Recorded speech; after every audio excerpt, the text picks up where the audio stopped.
என்கிற ஒன்று நம்முடைய வாழ்க்கையினுடைய வெறுமையை மாற்றி நம்மை ஆசீர்வாதத்தால் நிரப்புகிற ஒன்றாய் இருக்கிறது. கர்த்தருடைய காரியத்திற்கு நம்ம எந்த அளவுக்கு முழுமையாக நம்ம கீழ்ப்படுகிறோமோ அந்த அளவுக்கு நம்முடைய வாழ்க்கையில் என்ன செய்யும்? ஆசீர்வாதம் வரும். நம்ம வெறுமை நிரப்பப்படும். பல சமயங்களிலே நம்முடைய வெறுமை நிரப்பப்படாததற்கு காரணம் என்னன்னு கேட்டீங்கன்னா, என்னது? கீழ்ப்படியாமை. கீழ்ப்படியலைன்னா கண்டிப்பா நம்ம வாழ்க்கையில் என்ன இருக்கும்? வெறுமை இருக்கும். கீழ்ப்படிஞ்சு பாருங்க, அற்புதம் நடக்கும். ஒரு மிராக்கல். உண்மையிலேயே நீங்க கீழ்ப்படிஞ்சீங்கன்னா அது ஒரு மிராக்கலா செயல்படும். ஆண்டவர் படைத்த ஒவ்வொரு சிருஷ்டிகளுமே ஆண்டவருடைய வார்த்தைக்கு என்ன செய்யுது? கீழ்ப்படுகிறது. அந்த கீழ்ப்படிதல்ல என்ன இருக்குன்னு கேட்டீங்கன்னா அற்புதம் இருக்கிறது. அற்புதம் என்றால் நம்ம அப்படியே நினைச்சுக்க வேணாம். அற்புதம் எங்கே நடக்கிறதுன்னு கேட்டீங்கன்னா கீழ்ப்படிதலில் அற்புதம் நடக்கிறது. சாரிபாத் விதவை வீட்டுக்கு தீர்க்கதரிசி போகிறார். அந்த அம்மா என்ன சொன்னுச்சு? வீட்டுக்கு போகும்போது ஏதாவது சாப்பிடுவதற்கு இருக்கிறதா என்று தீர்க்கதரிசி என்ன செய்யறாரு? கேட்கிறார். அந்த அம்மா என்ன சொல்லுச்சு? கொஞ்சமாவும் கொஞ்சம் எண்ணெய் இருக்குது, இன்னைக்கு சாப்பிட்டுட்டு நாளைக்கு சாவலாம்னு நாங்க என்ன செய்யறோம்? ஏன்னா அவ்வளவு பஞ்சம், தலை விரித்து ஆடுகிறது பஞ்சம். ஒரு சொட்டு மழை நீர் பூமியில படல.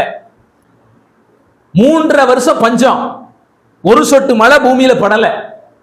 உணவு எங்கேயுமே இல்லை, ரொம்ப கஷ்டம். இந்த அம்மாவுக்கு கணவனும் இல்லை. கணவன் இருந்தாலாவது எங்கேயாவது ஓடி போயாவது என்ன செய்வான்?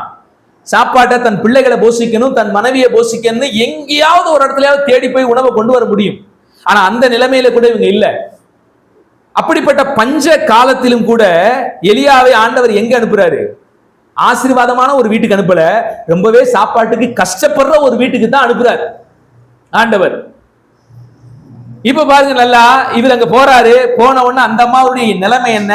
இருந்த கொஞ்சமாவையும் கொஞ்சம் எண்ணெயும் வச்சு இன்னைக்கு சாப்பிட்டுட்டு நாளைக்கு சாகலான்னு நிலைமையில இருக்கிறாங்க. அப்ப என்ன நடக்கிறது? தீர்க்கதரிசி சொல்லுகிறார், நீ இன்னைக்கு சாப்பிட்டு நாளைக்கு சாகலான்னு இருக்கிற, அதுல கொஞ்சம் மாவு எடுத்து எனக்கு ஒரு அடைய என்ன செஞ்சிரு, சுட்டு கொண்டு வந்திருக்கிறாரு. இந்த நிலைமையை கொஞ்சம் யோசிச்சு பாருங்களேன். இருக்கிறதே கொஞ்சோண்டு, அதுவே அவங்க பையனுக்கும் பத்தாது, இவங்களுக்கும் பத்தாது. இன்னைக்கு சாப்பிட்டு நாளைக்கு பசியில வாடி ஏதாவது செத்துடலான்னு ஒரு முடிவுல இருக்கிறாங்க. அப்படிப்பட்ட இடத்துல போய் இவர் போய் என்ன கேட்கிறாருன்னு கேட்டீங்கன்னா, அதுல இருந்து கொஞ்சத்தை எனக்கு தான் கேட்கிறாரு. ஆனா ஒரு வார்த்தையும் பேசல. அந்த அம்மா என்ன செஞ்சிச்சு? சுட கிளம்பிடுச்சு. கீழ்ப்படிதல் அதிசயத்தை அங்கே நடப்பித்து.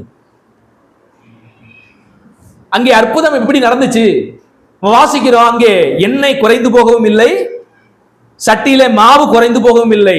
அல்ல அல்ல, அந்த கொஞ்சத்தை எடுக்க எடுக்க மறுபடியும் உற்பத்தி ஆகுது. ஒரு பெரிய அற்புதத்தை தேவன் செய்கிறார். இந்த அற்புதம் எப்படி நடந்ததுன்னு கேட்டீங்கன்னா கீழ்ப்படிதலின் மூலியமாக என்ன செய்தது?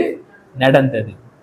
அப்ப ஒன்றை கத்துக்கிறணும், நம்ம வாழ்க்கையினுடைய வெறுமை நீங்கணும்னா என்ன செய்யணும்? கீழ்ப்படிதல் அவசியம். ஆண்டவர் படைத்த எல்லா சிருஷ்டிகளும் ஆண்டவருக்கு என்ன செய்யுது? கீழ்ப்படியுது. ஒரே ஒரு சிருஷ்டி மட்டும்தான் ஓவர் சேட்டை பண்ணிக்கிட்டே இருக்குது, கீழ்ப்படியவே மாட்டேங்குது. எல்லாம் கமுக்கமா சிரிக்கிறீங்க. நல்லா கவனிங்க. ஆதியாகம புத்தகத்துல பார்க்கிறோம், ஆண்டவர் பேசுகிறார், உண்டாக கடவது. அந்த உண்டாக கடவுதுன்னு உடனே ஒவ்வொரு சிருஷ்டி என்ன செய்யுது? கீழ்ப்படித்து உருவாகுகிறது. அவர் வார்த்தையை சொல்ல சொல்ல அங்க என்ன செய்கிறது? உருவாகுகிற விஷயத்தை பார்க்கிறோம். உருவாக்கப்பட்ட ஒவ்வொரு வஸ்துவும் கூட ஆண்டவருடைய வார்த்தைக்கு என்ன செய்கிறது? கீழ்ப்படுகிறது. வேதத்திலே பல வசனங்கள் தேவனுடைய வார்த்தைக்கு, தேவனுடைய ஒவ்வொரு சிருஷ்டிகளுமே அப்படியே கீழ்ப்படுகிறது. அதனால அற்புதம் நடக்கிறது. மழை பெய்கிறது. எப்படி மழை பெய்யுதுங்க? சயின்ஸ் 1000 விஷயத்தை சொல்லட்டும், பைபிள் சொல்ற அடிப்படையில் பார்த்தா தேவன் சொல்ல அது என்ன செய்யுது? மழை பெய்கிறது. ஆண்டவர் கட்டளையிட அது என்ன செய்யுமா? நிற்கும் என்று பார்க்கிறோம்.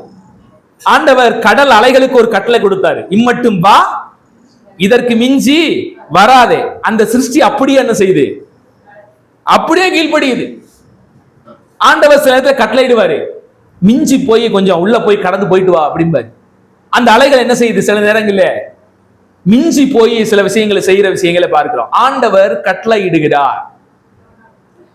மார்க்கு சுவிசேஷத்தின் புத்தகத்துல நம்ம ஒரு வசனத்தை வாசிக்கும் போது 4ஆம் அதிகாரம் 41ஆம் வசனத்தை வாசிக்கலாம். அவர்கள் மிகவும் பயந்து, நல்லா கவனிங்க, என்ன நடக்குது? கடலுக்குள்ள சீசர்கள் எல்லாம் என்ன செய்யறாங்க? கடலை தாண்டி அக்கறைக்கு போகிறதுக்கு கப்பல்ல போயிட்டு இருக்கிறாங்க. அப்போ ஒரு மிகப்பெரிய சூறாவளி அடிக்குது. ஆண்டவர் என்ன செஞ்சிட்டு இருக்காரு? அந்த இடத்துல படகுல நிம்மதியா படுத்து தூங்கிட்டு இருக்கிறாரு. இப்ப சாக போகிறங்கிற ஒரு நிலை, கப்பல் கவிழ்கிற ஒரு நிலை, அந்த சூறாவளிக்குள்ள சிக்கி கப்பல் சின்ன பின்னமாக போகிற ஒரு நிலை. அப்ப என்ன நடக்குது? அவர்கள் மிகவும் பயந்து இவர் யாரோ காற்றும் கடலும் இவருக்கு என்ன செய்தா? கீழ்ப்படுகிறதே என்று ஆண்டவர் அந்த சூறாவளி மத்தியில எந்திரிச்சு நின்னு காற்றை என்ன செய்கிறாரு? அதட்டுகிறார். எப்படி அதட்டுகிறாரு? இறையாதே, அமைதலாயிரு என்று சொல்லுகிறார். இந்த வார்த்தை ஆண்டோடைய வாயத்திலிருந்து பிறந்ததுதாங்க. உடனே காற்றும் கடலும் என்ன செஞ்சு? கப்பு சிப்புன்னு இருந்துருச்சு. கீழ்ப்படிதல். எங்கே அற்புதம் நடக்கிறது? கீழ்ப்படிதலின் மத்தியிலே அற்புதம் என்ன செய்கிறது? நடக்கிறது என்று பார்க்கிறோம். வேதாகமத்திலே எத்தனையோ அற்புதங்களை நம்ம பார்க்கிறோம். அந்த அத்தனை அற்புதங்களிலும் எதனால் நடந்தது என்று நீங்க பாத்தீங்கன்னா கீழ்ப்படிதலின் மூலியமாக என்ன செஞ்சிச்சு? நடந்துச்சு. செங்கடல் 2ஆ பிளந்துச்சு. எப்ப பிளந்துச்சு? கீழ்ப்படிதல். ஆண்டவர் சொல்றாரு, கோலை நீட்டு, கோலை நீட்டுனாரு, கீழ்ப்படிஞ்சாரு, கடலே 2ஆ பிளந்துச்சு. மாறாங்கிற ஒரு இடத்துக்கு வர்றாங்க. அங்க இருக்கிற தண்ணி எப்படிப்பட்ட தண்ணி? கசப்பான தண்ணி. ஆண்டவர் சொல்றாரு, அந்த கொப்பை வெட்டி அந்த தண்ணிக்குள்ள போடு அப்படின்னாரு. கொப்பை வெட்டி தண்ணிக்குள்ள போனா எப்படி? கீழ்ப்படிதல் நடந்துச்சு, அந்த தண்ணி மதுரமாக மாறின. உங்க வாழ்க்கையையும் ஆசீர்வாதத்தால் நிரப்பப்பட வேண்டும் என்றால் நீங்க கீழ்ப்படிஞ்சீங்கன்னா என்ன நடக்கும்? அற்புதம் நடக்கும். வேதம் முழுக்க இதுதான் பேசுது. இறை வார்த்தைக்கு நம்ம கீழ்ப்படியும் போது அற்புதங்கள் என்ன செய்யும்? நடக்கும். பெரிய பெரிய இயற்கை அற்புதங்களை நாம் பார்க்கிறோம். அவைகள் எல்லாம் எப்படி நடக்கிறது? தேவனுடைய வார்த்தைக்கு அவைகள் கீழ்ப்படுகிறது, அற்புதங்கள் நடக்கிறது. அவர் சொற்படி செய்கிறது பெரும் காற்று, அவர் சொற்படி செய்கிறது நட்சத்திரங்கள், அவர் சொற்படி செய்கிறது வானங்கள், அவர் சொற்படி செய்கிறது பூமி, அவர் சொற்படி செய்கிறது கல்மலை, அவர் சொற்படி செய்கிறது மின்னல்கள், அவர் சொற்படி செய்கிறது மேகங்கள், எல்லாம் அவர் சொற்படி செய்கிறது. சொற்படி செய்யாத ஒரு ஜென்மம் யாரு? சொற்படி நம்ம செய்யாதனால்தான் நம்ம வாழ்க்கையில் அற்புதங்கள் நடக்க மாட்டேங்குது. அவைகள் எல்லாம் சொற்படி கேட்கிறது. அவைகளால் நம்ம வாழ்க்கையில பாருங்க, அவைகள் எல்லாம் அற்புதங்களாக தெரிகிறது. இயற்கையினுடைய சூழமைகள் எல்லாம் நமக்கு எப்படி தெரியுது? அற்புதங்களாக அவைகள் தெரிகிறது. ஏனென்றால் அவைகள் எல்லாம் சொற்படி செய்கிறது, கீழ்ப்படுகிறது. ஆக அன்பான தேவனுடைய பிள்ளைகளே, நாம் தெய்வத்தினுடைய வார்த்தைக்கு கீழ்ப்படியும் போது நம்முடைய வாழ்க்கையிலும் என்ன நடக்கிறது? அற்புதம் நடக்கிறது, மேஜிக் நடக்கிறது. அற்புதம் நடக்கணும், அதிசயம் நடக்கணும். அற்புதங்கள் நடக்குது, அதிசயங்கள் நடக்குது. பாட்டு பாடுனா மட்டும் நடக்காது. எப்ப நடக்கும்? கீழ்ப்படிஞ்சா நடக்கும். பைபிள் முழுக்கவும் நம்ம பார்க்கிறோம். எங்கே கீழ்ப்படிதல் இருந்ததோ அங்கே வெறுமை நீக்கப்பட்டு அற்புதமும் ஆசீர்வாதமும் வந்த காரியத்தை நம்ம பார்க்கணும். ஆகையால் தேவனுடைய பிள்ளைகள், உங்க வாழ்க்கையிலையும் ஆண்டவர் உங்க வெறுமையை நீக்கணும்னா முதலாவது நமக்கு தேவையானது என்னது? கீழ்ப்படிதல். கீழ்ப்படியாம வெறுமை நீங்கணும்னா என்ன செய்யாது? நீங்காது. பிரச்சனை நீங்கணும்னா நீங்காது. கர்த்தருடைய வார்த்தைக்கு கீழ்ப்படிந்து பாருங்கள், அற்புதம் நடக்கும். அருமையா இவாஞ்சல் ஒரு வார்த்தையை டச் பண்ணுச்சு. என்னது? வாயின் வார்த்தைகள் என்ன செய்யணும்? பாதுகாத்துக்கணும். வாயை எந்த அளவுக்கு பாதுகாத்துக்கணுமோ அந்த அளவுக்கு பிரச்சனை நம்ம வாழ்க்கையிலிருந்து அற்புதமாய் நீங்கும். பிரச்சனை நீங்கணும்னு ஆசைப்படுற நம்ம வாழ்க்கையில வாய் என்ன செய்யறது இல்லை, நிறைய சமயத்துல காத்துக்கிறது இல்லை. அது அடங்காத காட்டுக்கழுதையா இருக்குதான். ஆயுள் சக்கரத்தையெல்லாம் கொளுத்தி அழிக்கக்கூடியதா இருக்கிறதா. அப்ப என்ன செய்யறதுன்னா, ஆண்டவர் வார்த்தைக்கு கீழ்ப்படியாம இஷ்டத்துக்கு பேசினா என்ன நடக்கும்? அழிவுதான் வரும், நாசம்தான் வரும். கீழ்ப்படிதல் இல்லாத இடத்துல நாசம் வரும், கீழ்ப்படிதல் இல்லாத இடத்துல சாபம் வரும், கீழ்ப்படிதல் இல்லாத இடத்துல வியாதி வரும், எல்லாமே வரும் கீழ்ப்படிதல் இல்லைன்னா. ஹலோ, மனித வாழ்வியல்ல கீழ்ப்படிதல் ஒரு முக்கியமான ஒன்றாய் என்ன செய்கிறது இருக்கிறது. கீழ்ப்படிதலே நம்முடைய வாழ்க்கையினுடைய அற்புதங்களை தீர்மானிக்கிறது, அதிசயங்களை தீர்மானிக்கிறது. எங்கே கீழ்ப்படிதல் இல்லையோ அங்கே என்ன இருக்கும்? அழுகை இருக்கும், பிரச்சனை இருக்கும், போராட்டம் இருக்கும்.